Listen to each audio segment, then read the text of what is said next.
aspects of writing. I'm your host, James Kelly, and my co-host for today's show is Joyce K. Gatchenberger, and our panelist is Sid Saldana.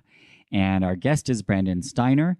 The topic of the show is motivating yourself. And well, we're waiting for Brandon to come online. He's on a phone call right now. As soon as he's finished, then we will get started here. And I think he's about finished now, so we'll get right to the show. Okay.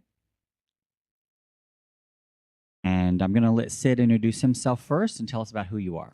Thank you for having me. I'm Sid Saldana. I live here in Las Vegas, Nevada. I've lived here for the last 11 years. I run my own import business, and I'm very happy to partake in this show today. Oh, thank you. All right. And I'm going to let Joyce tell us a little bit about who she is. Well, thanks for having me today. My name is Joyce K. Gatchenberger, and I publish under that name. I have recently finished my last book, and it should be out just in a couple months. I have my website, which is linesoflistening.com. I also maintain a blog, which is linesoflisteningblog.wordpress.com. And you're the author of two other books. Two other books, yes. The first one is Lines of Listening, and the second one is Generations Intertwine. So I'm very happy to be here today. And Brandon Steiner is our guest, and he is the author of a new book. He has two previous books, and I'm going to let Joyce tell us a little bit about who he is and why he's on the show today, because we are talking about motivating yourself. Okay. Joyce? Yeah, I'll start about his books. The first one, which you may or may not know, is You Gotta Have Balls, which he talks about as an homage to his mother. It's a kind of a business playbook, talks about taking risk and relating to other problems in life. The second one was actually called Business Playbook. This third one, which is his most recent, is called Living on Purpose, which he talks about the principles of the 4 F's, which is fortune, faith, family, and fitness. Brandon Steiner is considered a sports marketing entrepreneur in memorabilia. You may know that he started Steiner Sports in 1987. He is the holder of the largest collection of sports memorabilia. He's also a marketing rep for a lot of well-known sports athletes. He also has an undergraduate degree in accounting, which he received in 1981. He had a varied degree. He managed some Hyatt hotel chains. He's involved in food service. He has also worked at the Hard Rock Cafe there in New York, where he was born. He was raised by his single mother with 2 brothers. He also has had a prominent career as a broadcaster in ESPN radio, where he has talked about a lot of memories of the game, of course, sports game and sports athletes. You would say that he is the middleman between the athlete and the corporate sponsor. He has managed a lot of those kind of agreements. He also does a lot of charity work there in New York, where his free time is devoted to working with Family Services in Westchester, which is a social service agency.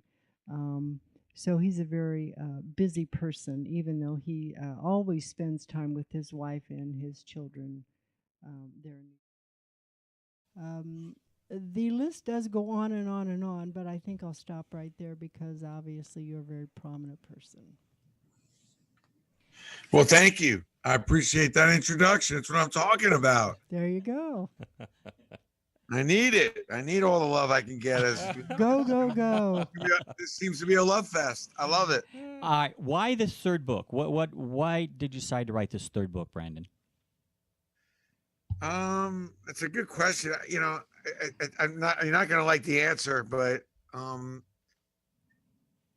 I wish more people read my first book, and I love both books. Were very meaningful to me just because I thought they were both books that help people understand different things. The first book was a brand builder, and I ran into so many kids that really, I don't know. I just don't really know exactly understand the whole school process, but a lot of them just were not getting the how to get started part of it going. And a lot of them were not figuring out how to really build a brand. That's just not enough is taught about how important your reputation is and all the things you do and your attitude and the way you brand yourself, even as a teenager, how much of an impact that can have later on.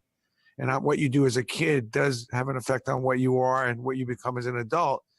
The second book was just so many people want to understand about Steiner sports. And, I started the business with $4,000, and, you spend half your day explaining how I got this business started and how this industry came about, which I'm, flattered and blessed. But that book really does explain. I wrote that book for my customers in mind and people that are sports collectors or entrepreneurs. But this last book, I always go into reviews on Amazon and I always read them. And just because I always want feedback. I'm a dog without a bone. I want to hear particularly the negative or people aren't happy. And I didn't have a lot of negative feedback on this last book, but I had a couple. And one guy, I don't remember his name, but he goes, how convenient it was for Steiner. Everything it worked out in his You Gotta Have Balls book seemed to work out perfectly. And it's really not really how I thought I wrote it. But, there is a lot of divine intervention, I feel, in my life. And there is a lot of blessing. And there is a lot of things that I didn't see coming. And I just had faith, and it happened. And I said, I got to do a better job explaining and being more transparent about all the trials and tribulations. And maybe I articulated more on the positives and maybe some of the better, more fascinating things, and didn't really get into all the detail about all the drudgery and the dark nights and the dark holes I creeped into. So this book I wrote for all the people that have had some success, maybe more than they ever dreamt of, for everyone that's probably accomplished more than they thought they were going to accomplish, for the people that have, killed themselves for 20, 25 years and reached a certain level of success. And my message in this book is the paint's not dry. And my message in this book is, just because you have one pillar of success, are you truly successful? Well, what are the 4 F's? Just because you've made a lot of money and your kids are all screwed up, or you haven't parented them the way you wanted to parent them, are you really successful? Because I don't think so. Yeah. So I picked up this last book with that in mind, that a lot of people think that if they can just make a lot of money, just get that one more promotion, or just make that sales goal, or just be able to get, the house on Park Avenue. And I'm telling you that's going to be the answer. And I'm telling you that you could be on Park Avenue or the park bench, or you could be in Yale or jail. It doesn't matter if spiritually, you don't have faith, if you don't have your health, if you're not a good spouse, if you're not a good father, you don't really have a grip on parenting. Like, it doesn't matter. Like, those things really, really matter. But yet most of us spend 90% of our time on the money grab. And by the way, I love the money grab. I'm not going to stop making money. I love making money. I'm not going to sit here and talk about work-life balance, because I'm never going to have work-life balance. But I will tell you that I'm going to respect the other pillars. I'm going to take those other pillars seriously, like the same way I take seriously going to make a negotiation, making a deal, signing up a player. I'm going to give it that same kind of respect. And when my wife needs me to do something that's a complete pain in the neck, I'm going to give it that same kind of respect that if one of my top clients needs me to do something that's a pain in the neck. Well, and I think a lot of people get confused. Brandon, that's my intro. That's my story. And I'm sticking with it. I want to know about the 4 F's that you write about in the book. Well, I mean, I start the book with, the book is about family. It's about faith, fortune, and fitness. I could have had the 4 F's. I really could have put family in there, because I ended up putting some stuff in there about parenting and, being a good friend and being a good brother. But it's funny because, I was walking around a bookstore and I was like, I sold a lot of my first couple books. I'm not complaining about it. It's like, how do I get a bestseller? And it seemed to me the only books that really sold well were books that either, got rich quick schemes, got you closer to God, or was like, how do you lose a ton of weight, like, in 24 hours? Right.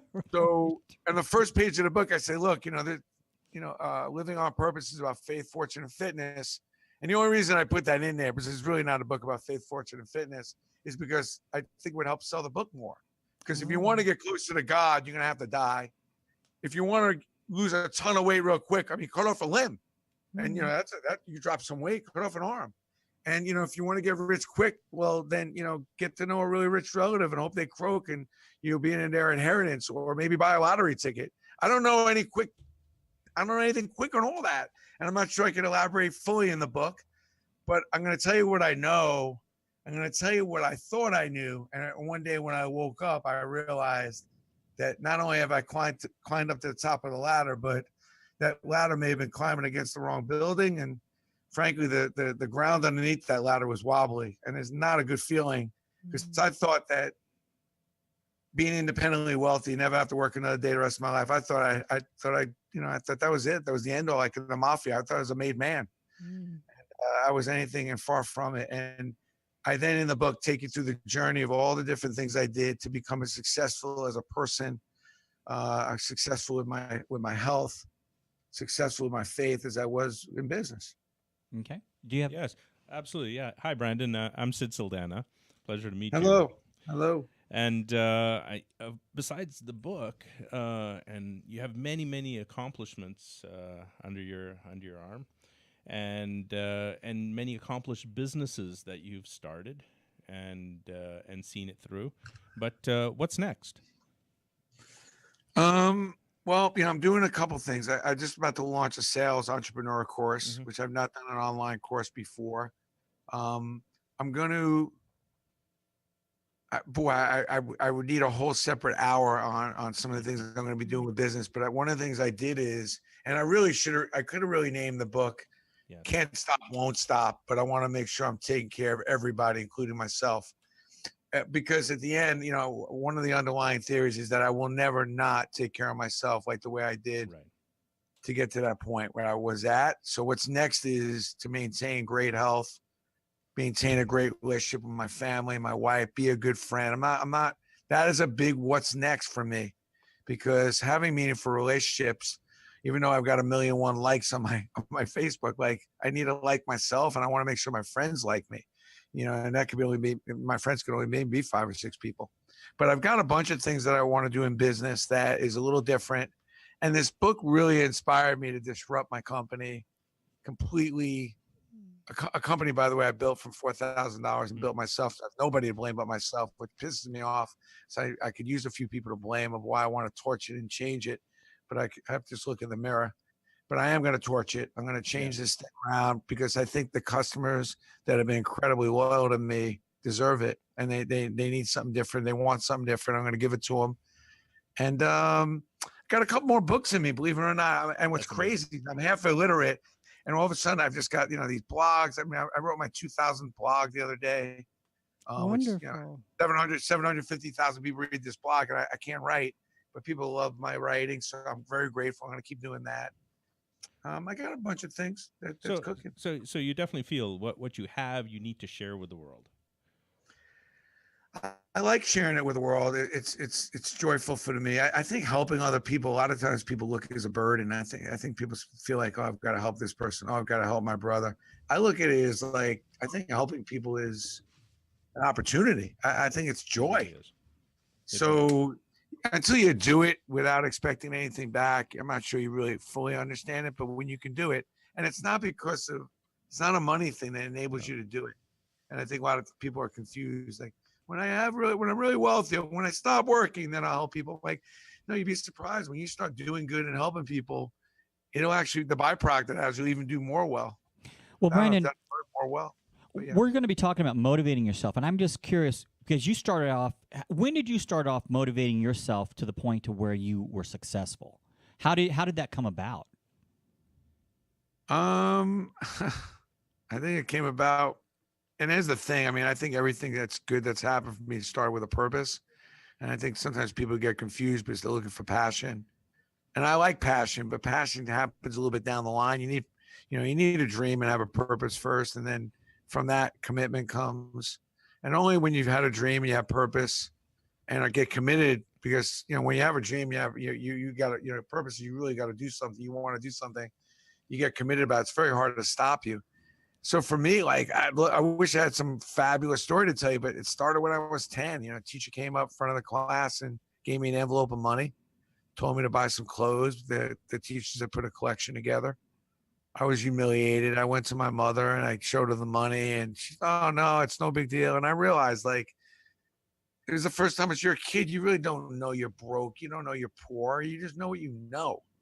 And then, it started hitting me that, like, there's just a lot of fundamental things that we didn't have in a neighborhood that was middle class, upper middle class. And it started really showing up in a lot of ways. And I said, I got to go work. I said, Mom, you don't have to worry about me anymore, which is crazy because I have kids. And I don't think it's a great idea for a 10-year-old to have to wake up and say, I got this. You don't have to worry about me anymore. So I think as a 10-year-old, you should be worried about it. You shouldn't have to worry about that. But I did. I woke up one day, I went in my mother's room and I said, Mom, I got this. And I will take care of myself. And I'm going to go make some money. And the extra money I'll give to the family. And I realized we're not good. And exactly what I did. I went down Kings Highway, which is a long stretch. And it took me about 9 hours. But at some point later that day, I came back with a job. I think it's important for the people listening is that, I don't think that's a sexy story, but that's really how I got motivated. I always say I saw light at an early age. Unfortunately, it was a refrigerator light, so I was starving. I have no food. It's not a good feeling when you're that young to not have food, not have heat often, and not electricity too, by the way. But I think for the people listening is one of the keys, I think, and one of the transitions to some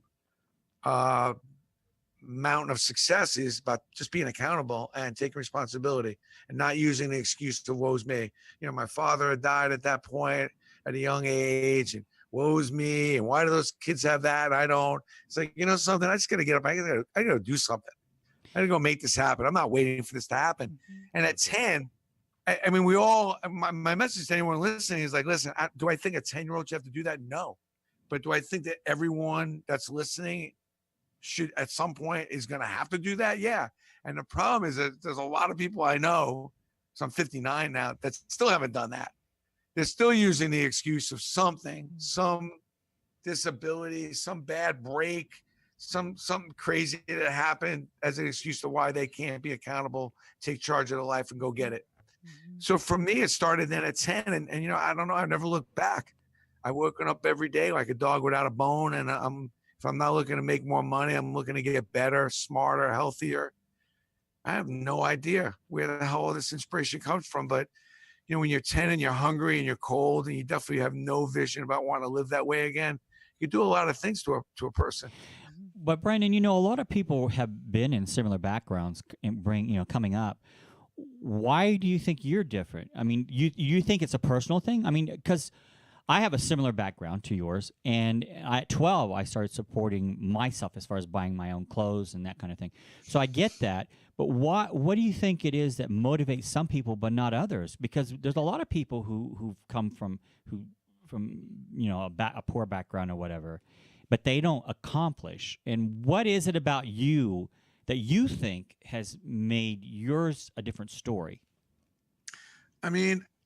First of all, I think it's my mother. I think that she, I think parents don't realize the kind of effect that they can have and do have on their children. And it's not only what you say, but what you do. And I think my mother was a grinder. She was a hustler, and she was able to articulate and explain the grind and the hustle that she was in to me at a really early age. I was able to relate to, and she was able to show me how we maybe we're going to get out of this hole.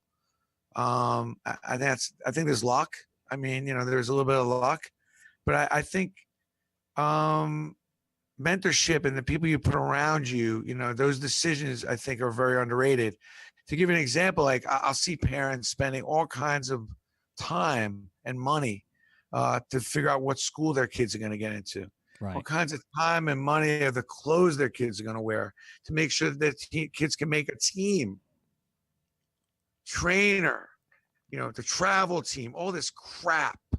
But they won't spend the kind of time and focus about what your kids are hanging around with and what kids are hanging around in your neighborhood. Good point. And what kids are hanging out in your block. You'll go and you look at that kitchen, you'll look at the bathroom and the master bedroom, how big the closet is. You look at all that crap and maybe the reputation of the schools, but you're not looking at who's living on your block, what kind of people. And it doesn't matter the neighborhood either. Because that's going to have a profound effect on you. Those are the people that are going to help manage you as a kid. your neighbors, they're going to see you. When your parents aren't looking, your neighbors are going to see it.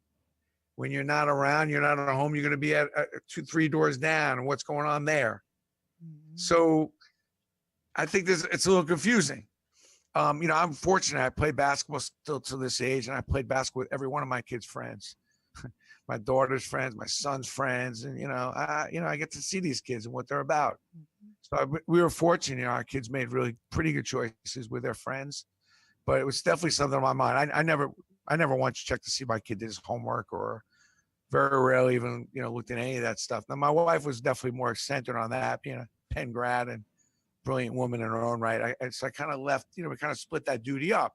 I was more focused on, other things that as a street kid, like who you hanging out with, what are you doing? And when you come home, what's that look on your face, or, those kinds of things. So we kind of, between the two of us, we were a good combination. And I think it's important, the parenting. I wrote a chapter on parenting. I'm not an expert on parenting, but it's everything that I learned about parenting. And I was digging in with a lot of successful parents to find out some of the keys. You can parent your kids to success.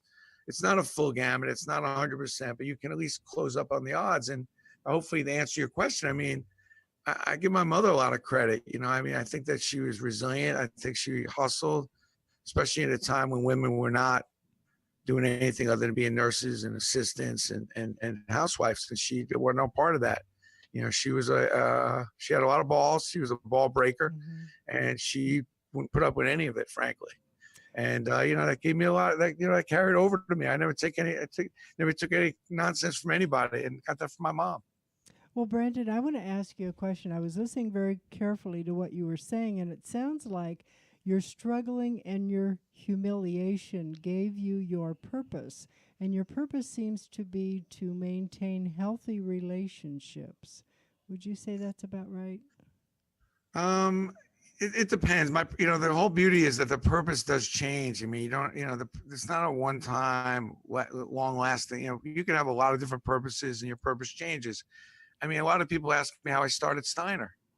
And I love to tell you, the kindness. I wanted to share all these beautiful products, and I cared a lot about sports fans. But the fact of the matter is, when I started, I was on a goddamn train, going into the city every day.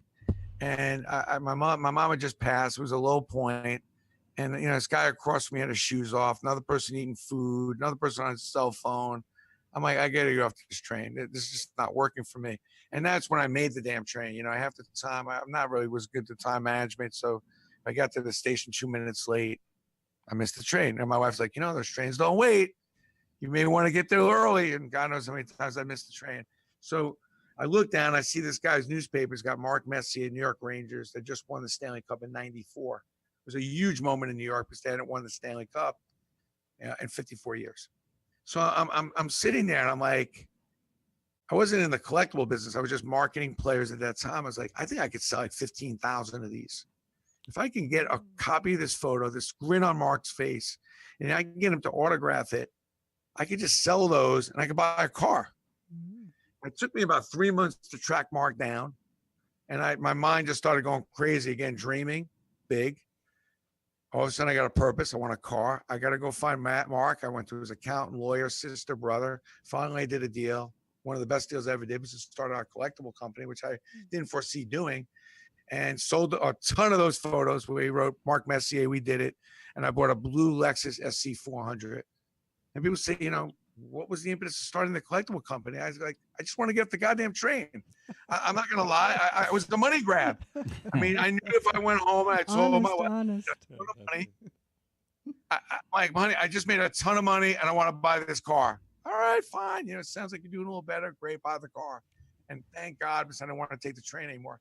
And I've had different, listen, when I sold Steiner and when I was 40 years old in 2000, I made a lot of money. I mean, my purpose was like, I'm not going to work another day without helping others more, be more significant, not just successful, help others, donate more of my time, help people that can't help themselves. So I really been on a crusade the last 18 years to do much more charity work, much more just mentoring, helping people, and really just been enjoying that, along with the money grab. I mean, I come up with a lot of money grabbing ideas, and I love the capitalistic, wonderful world we live in. I'm not going to play it off just because I made a few bucks. I like making more. It's just not my end all everything.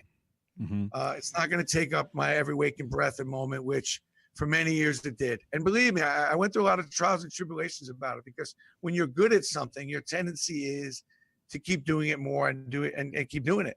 So as I made a lot of money, my first instinct was, let me go make more. And then I had to stop myself and say, Brandon, how about getting healthier?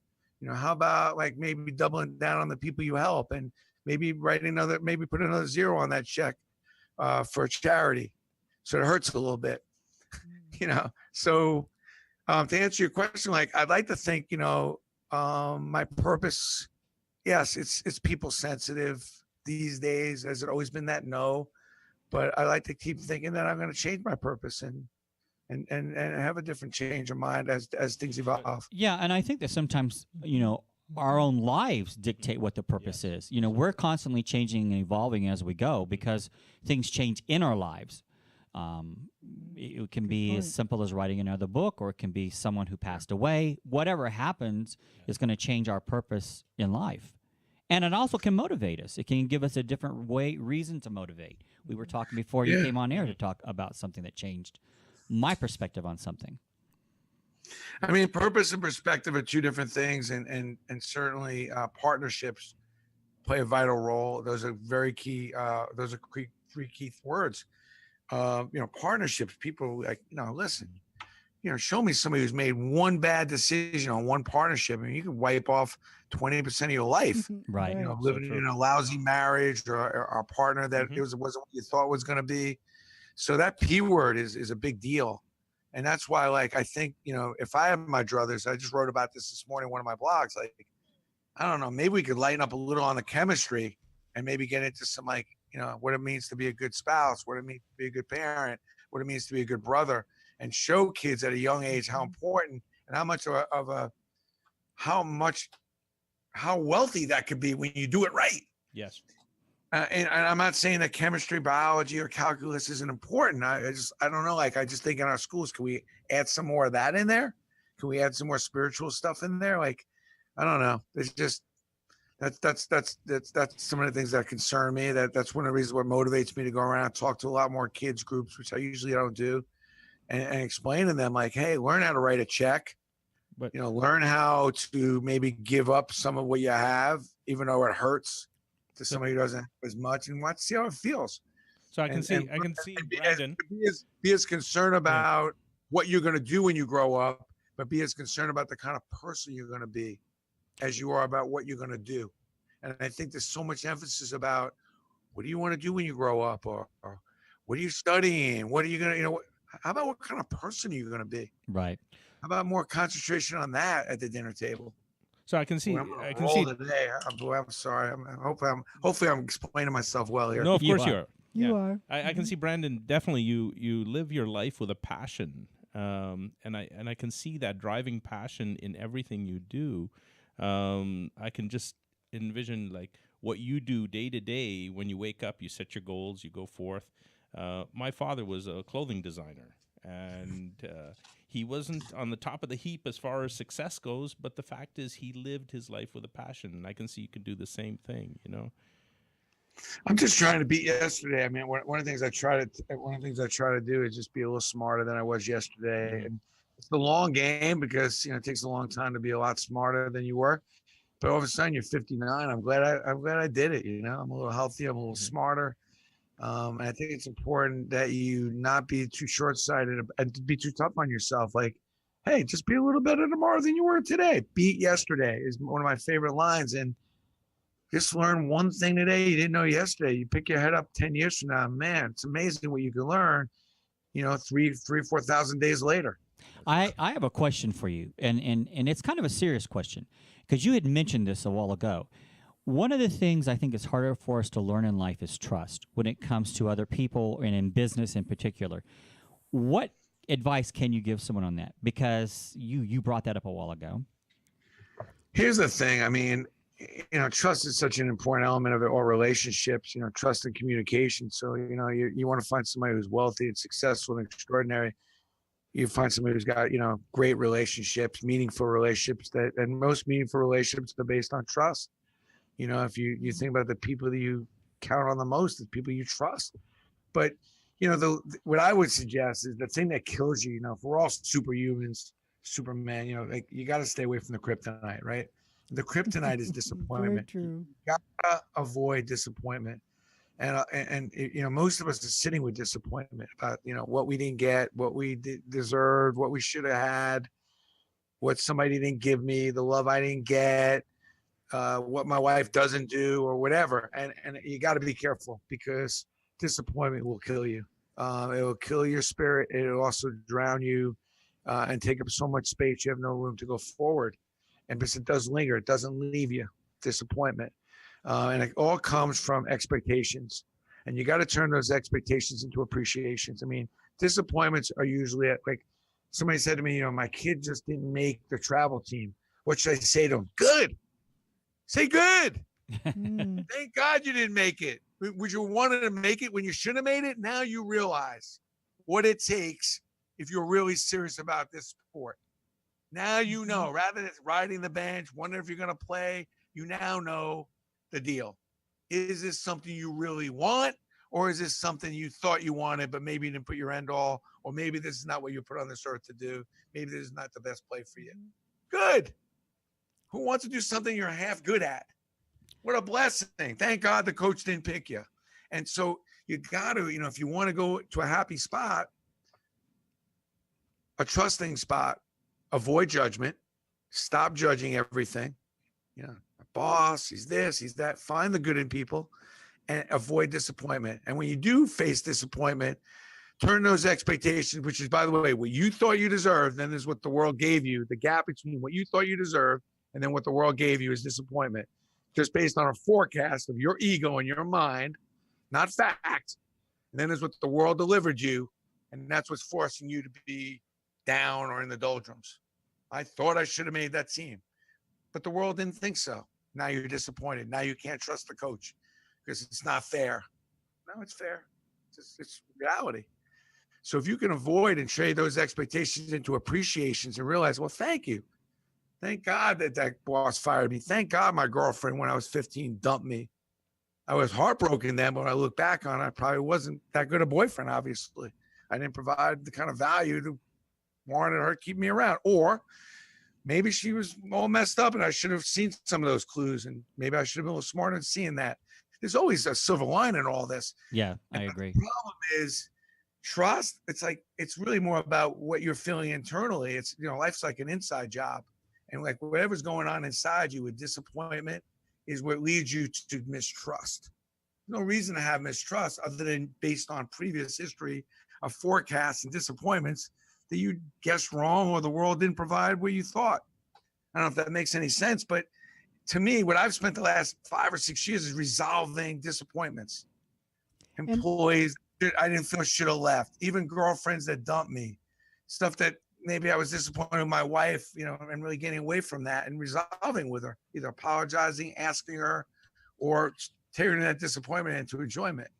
Honey, do you have to leave the hair in the shower drain? Really? You know something? I go into the bathroom. I look forward to that hair in the drain. It's different. I can't. I mean, if it's not there, I'm gonna cry because I know something's wrong. Well, Brandon, you know what I mean? I'm setting up Thanksgiving table 2 weeks before Thanksgiving. Drives me crazy. Why do we have to set this up 2 weeks ahead of time and everything else? Now, like 2 weeks before, I'm like, honey, you want to set the table now? What do you want me to do? You want me to get? I find more joy out of it instead of getting all, crazy. Yeah, exactly. Yeah. Well, Brandon, let me expand on that trust issue that you were talking about a little bit. I know that you do a lot of mentoring with athletes. And when you do that process, I'm sure that they're going to trust you to give them correct and current advice and something that's going to help their career.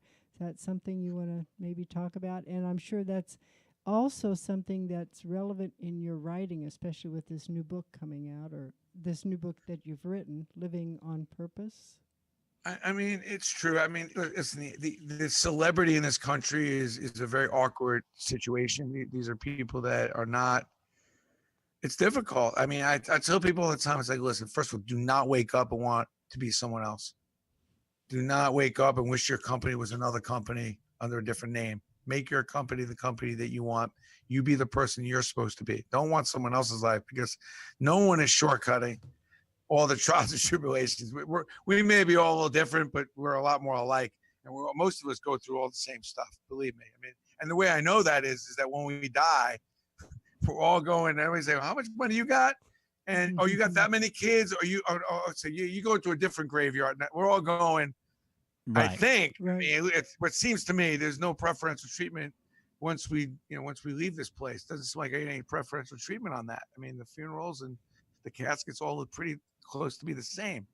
And I think the celebrity in this country really confuses a lot of people. And as you can see, the quality of a lot of celebrities' lives is not good. It's not great. It's very difficult for them. I tell people all the time, it's not easy to be them because people have a misconception about Who they being are. just because you're really good at something, does that mean you should eat in a restaurant for free and women should just throw themselves at you, or guys should just throw themselves at you? And just because you have a lot of money, does that make you automatically a good person that's worthy about talking about anything? Like, I laugh about LeBron. He talks about, shut up and just dribble. Like, hey, just because you're a good basketball player doesn't mean you have anything more to say than basketball. And by the way, just because you're really intelligent, went to Harvard, doesn't mean you have the right to say you can talk about anything also. Like, if you have something relevant to say because you become an expert at it, incredibly knowledgeable about something, that's what gives you the right. Well, life is not education. Because of the school you went to, not because how much money you have, or because you're famous at something. Right. Life is definitely the education that we need to be talking about, because you can be book smart, but that doesn't mean you can't even. Someone can have a PhD and not write a book, for instance, as an author. So that I say just because you're the smartest person in school doesn't mean you're going to be the most successful. No, absolutely not. I'm laughing at a lot of those kids with all the A's, and I'm struggling to get B's and C's and 760 on my SATs. I'm like, oh, where are you now? Oh, struggling, huh? You had an A average though. You went to a great college. Hey, listen, school's important. It's important to do well in school, but it's not the end all, meaning you're going to be ultimately successful. And again, maybe you are an A student, valedictorian, go to Harvard and make a lot of money, but you're a complete screw up socially and no social skills and been married 4 times and everything else. Just saying. Well, I remember in the 80s, I don't have a college degree. I did go to college, but I did not get a degree. And I remember in the 80s, several of my friends who had degrees, some masters, one PhD in particular, and I was making more money than them. And I remember them saying to me, that's not fair. Well, why isn't it fair? You chose your path. And maybe I should have gotten my degree. Maybe I should have. But I probably still would have been doing what I was doing because I was earning more money. And that's the choice we have in life, is that, instead of saying, poor me, I've got this degree, why can't I be making this? You can. Yes. Just lower your standards a little bit maybe and say, there's nothing wrong with this job. I could possibly be making more money. I mean, there's nothing wrong with that. Well, there's nothing wrong with working hard. I think this country has done a horrible job at messaging the fact that, why work hard? I mean, there's like almost like an anti-working hard movement. Right. It's, there's this, I tell people all the time, it's like, you don't really work hard and try to be great at something so that one day you can retire and not do it anymore. Like, that's not why you want to be extraordinary and be great. You want to do it as long as you can because you love what you're doing. I think there's a real downplay when you see it in movies and TV shows. There's really like knock on the plumber, on the construction guy, or the traffic or the policewoman. These jobs that are extremely, extremely important and extremely respectful on all levels. And we seem to downplay those jobs, like they're not good enough, or you don't want to have to work hard when there's always this, why would you work hard when you can get rich quick and do this scheme? Like, because it's a worthy thing to do. Right. Get up and really work hard and make a good living and help whatever it is you're doing happen. Like, there's nothing wrong with that. But if you watch every TV show, there's always a knock on that person who's the blue collar worker. Right. If I had my druthers, I mean, listen, which I don't. If I had the power to make a couple of changes, I mean, the first thing I would do is I would just pay teachers a lot more money. Yay, rah for teachers! I go for that. I mean, we need to have the best people in our classrooms, and I particularly there's so much emphasis now on private schools that I would make sure that the public schools, the teachers were paid even more. The second thing I would do is there's no reason to shortcut our firemen and policemen and our the people that come in emergency services and situations like that. We should be taking great care of them, and we should be giving an amazing end of the day story for our doctors. Like, these are the people that keep us alive. It's selfless work. I don't care how much money you pay them. There should be a special role. Those are the people that we should be putting statues up for. Not a guy who scored 10,000 points. And I'm not trying to bite the hand that feeds me, because I love those guys. I mean, I love Michael Jordan, Magic Johnson, and Joe Montana, whatever. But I don't know. I'm not feeling that. Like, when I see the world clearly, like, I'm like, I don't know how we're not loving our doctors and Well, you're in all a the position to nurses and all these know. people help us, right? You're definitely in a position to know, that's for sure. You give a very wide, good picture of what it shouldn't be. Again, you've got that struggling thing going on, not only from your level of success that you have now, but for reaching for the purpose. As you said, it changes. And I see that you take your knowledge that you've gained. You're still struggling, and you still have some purpose, and you still have some goal out there you maybe feel you haven't reached yet. I think so. I mean, listen, I'll go and do a police station's break room once a year. Redo it. These guys are, these women and men that are protecting us, and the situation is not perfect. There's always a couple of maybe that aren't doing a great job, but like everything else. But the break rooms where they get a minute break, they're dumps, and they're dealing with insanity, especially inner city police officers.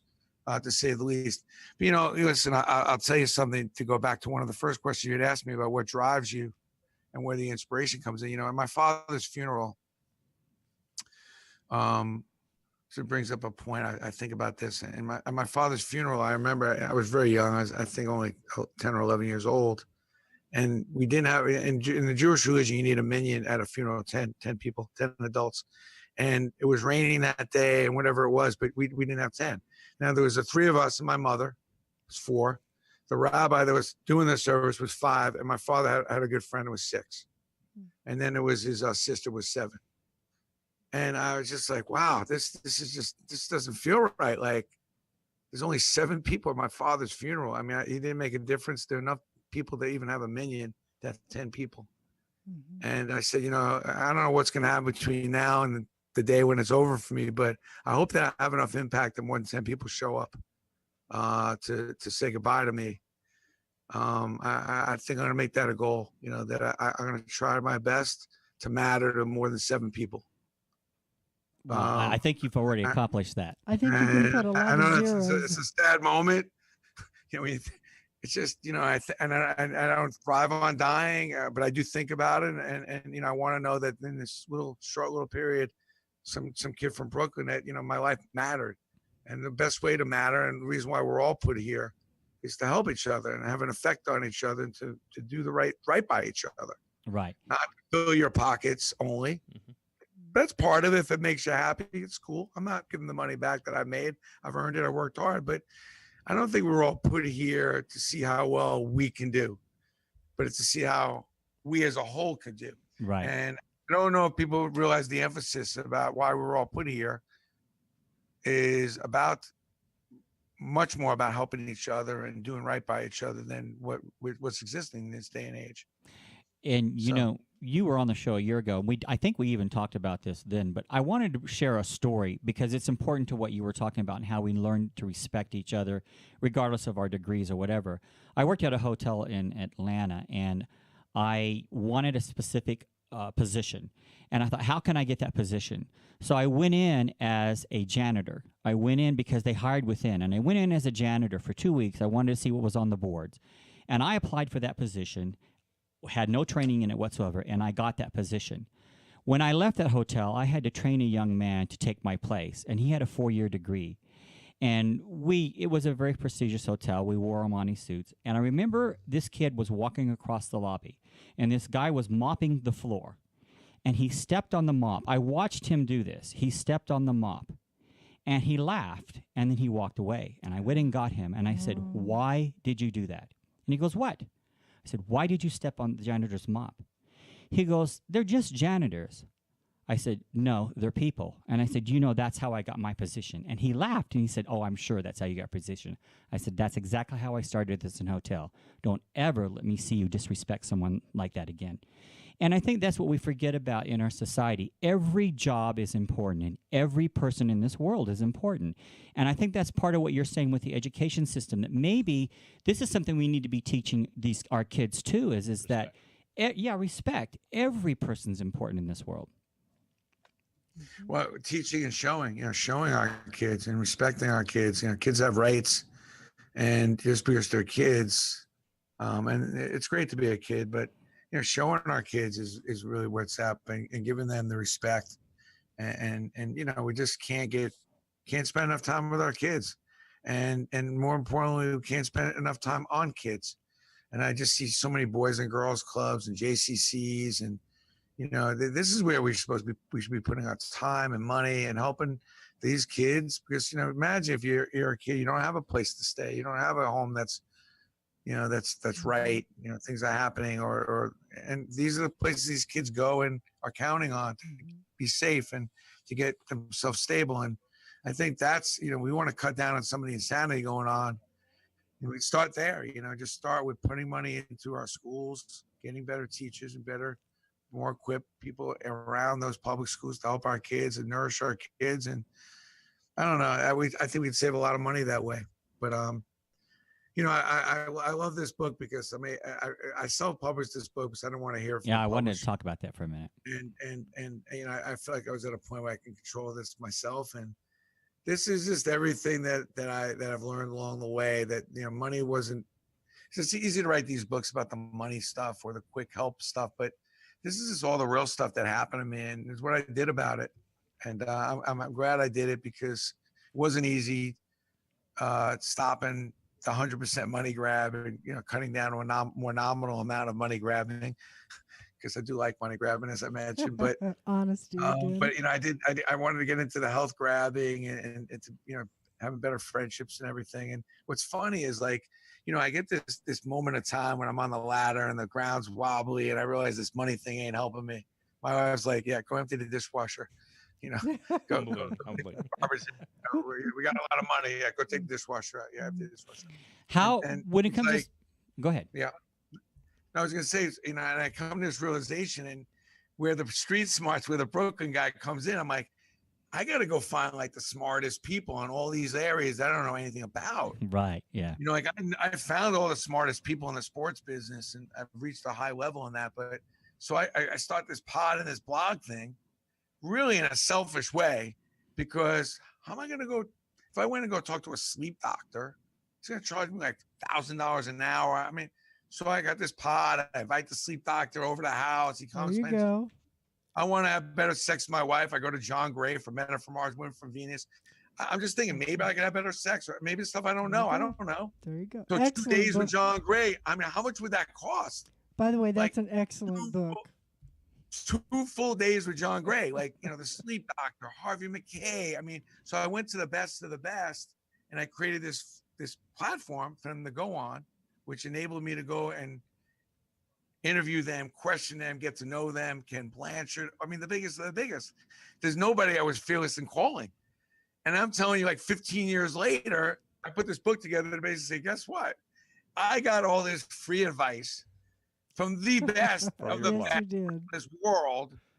And I just felt guilty because I really did it selfishly. Although in my pods, I've been sharing with many of my friends that would go onto my platform and listen. And in case you missed all that, I wanted to put it in a book. And by doing good for myself, I ended up doing well, because this platform is insane. And then I've been able to do some well and some good for others. And that's insane. Well, I was But going to it's ask you made about the me such a better self-publishing person. part. How has that been for you? Because this is your third book.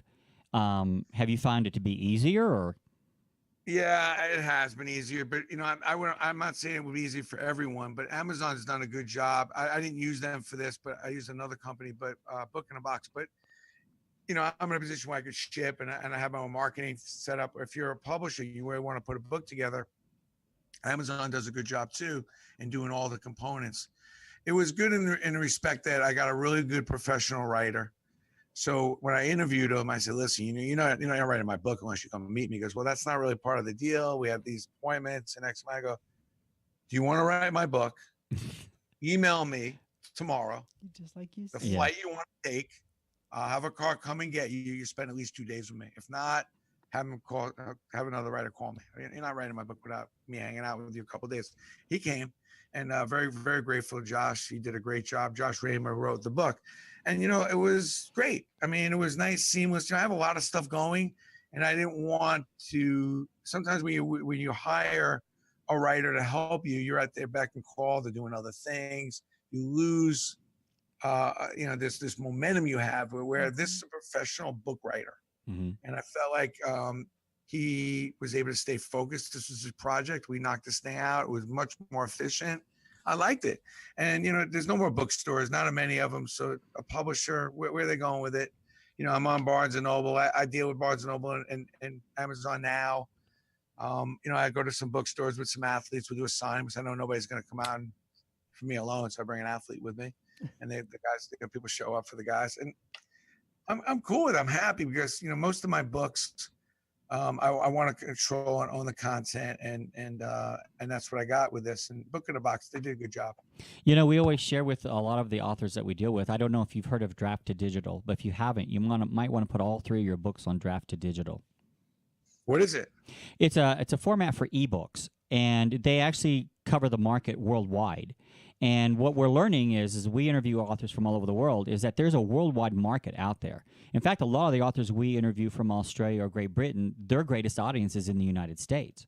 So Graphic digital? Draft, and then the number 2, and then digital. Yeah, draft number 2? Yeah, draft and then number 2, and then digital. Draft 2 digital. Cool. Yeah, and if you need help with them, you just call them up. Kevin Tomlinson is their marketing director. With your connections, it's easy to get a hold of Kevin Tomlinson, I'm sure. And they can help you. They really are hands-on helping you get this book on their format. Cool. And you get 90% royalty as opposed to 35 or 70%. And they can also do the audiobooks. And yeah, they can help you with your audiobooks as well. They have a company they've partnered with. They make it very easy. Draft number 2 digital. I'm going to check them out. Oh, absolutely. Yeah. And Kevin Tomlinson. Remember Kevin Tomlinson. He's their marketing director. Cool. You learn something every day. The world's a classroom, man. Everybody's a teacher. It's amazing, right? Right. I learn something. Every show I learn something from someone. So, and we always learn when you're on the show. I really appreciated you being on last year with that book, and hopefully you'll come back in the future when you have another book. Come anytime, man. I love hanging out with you guys. There you go. You gotta maybe come see when I'm in Atlanta. I assume you guys are in Atlanta. No, we're in Las Vegas now. We're in Las Vegas. Oh. Yeah. I'll definitely come see you when I'm in Vegas. That'd be cool. There you go. There you go. New stadium's getting built too. So. Oh yeah, the new Raiders stadium's being built. Yeah, you guys got it going on in Vegas. It's amazing what they've done in that town, and it's just sports now. It's a sports town, and then with the betting, it's going to be crazy. Yeah, Yes. It's good. Well, we're running out of time, so Brandon, I'd like to thank you for being on the show. And can you tell our guests where they can go and learn more about you and your books? I mean, BrandonSteiner.com, you get the blog and the pods, and you can order the books there. Obviously, Amazon. And I'm a good LinkedIn and Facebook guy. You can follow me on LinkedIn or like me on Facebook. I really try to answer any requests. And I actually go on my site. I enjoy it. I enjoy hearing feedback and stuff. So you catch me on LinkedIn, Facebook, Twitter. And BrandonSteiner.com is always, you can find out all the details there as well. And I get your blog in my email all the time. And I actually have a friend who reads every one of those or listens to every show. So anyway, I would like to thank Brandon Steiner for being on the show, along with my co-hosts Joyce K. Gatchenberger and Sid Saldana. And to find links to our show, just go to aspectsofwriting.com. There you'll find links to our video on YouTube as well as our Roku TV. We also archive our show on Aspects of Writing. We're on amfm247.com at 1 o'clock p.m. on Pacific Standard Time on Saturdays. And then we're also on Blog Talk Radio at 9 o'clock p.m.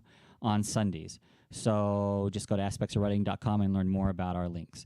Again, Brandon, thank you for being on the show. And until next week, this is your host, James Kelly, reminding you, if you can dream it, you can write it. Thanks again, Brandon. Thanks, Sid. Thank Thanks, you, Brandon. Joyce. Thank you. Thank you. Thank you.